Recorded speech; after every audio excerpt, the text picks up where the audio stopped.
Well, kind of a similar story where you have chances, lack of execution in the offensive zone. Uh, what do you tell your team? Anything different from game to game when this continues? Well, I thought that the first period we played pretty well, and you're chasing the game 2-0, so that certainly doesn't help from a confidence perspective in terms of trying to win hockey games. We had some opportunities there, and didn't like the second goal, obviously, and then all of a sudden you're down 2-0, and the second period, really wasn't as what the type of game it was. It was hard. It just wasn't a lot of flow, right? And they protected the middle of the ice very well. And obviously the third there, we were trying to come back and had a couple looks, and Bo hit the post. And next thing you know, next shift I believe they made it 3-0, and that was the game. And you mentioned chasing the game, and it's similar to the outdoor game where you found yourself down 2-0 within the first 10 minutes.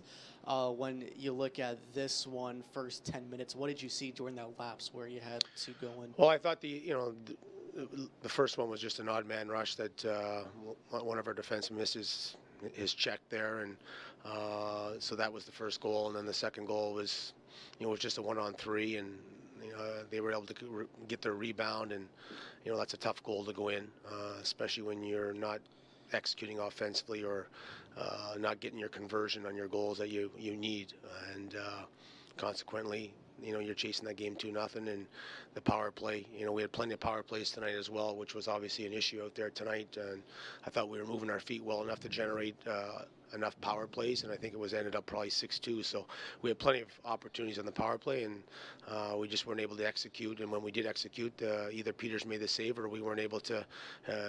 It was what we call misses, where we weren't hitting the net or of that type of nature. And with the power play after tonight, you'll fall into the bottom 10 teams in the league in that category. When you look at the lack of execution on the power play, is it as simple as it just being the same story compared to even strength, where you just don't have the execution factor and the true goal scorer out there? Well, I think that's part of it. And we've tweaked this has been slumping it's been going on for a while now, and we've tweaked the units, and we've tweaked the system, and we'll have to go back to the drawing board here and look at it tomorrow on the bus and see if we can come up with something different. But obviously you need those type of snipers to be able to put in the back of the net as well. We tried to surround that first unit with arguably our two best offensive players, which is Boyd and Borky, and we've mixed different guys with those two guys. So obviously tonight could have been a game changer for us in terms of how the game was going, because we were drawing enough penalties, and all of a sudden that power play gets one, it fuels the bench as well, right? So that was certainly a factor tonight in terms of us not being able to get momentum swings when we needed it, and also obviously getting goals. All right, thank you. Okay, thanks.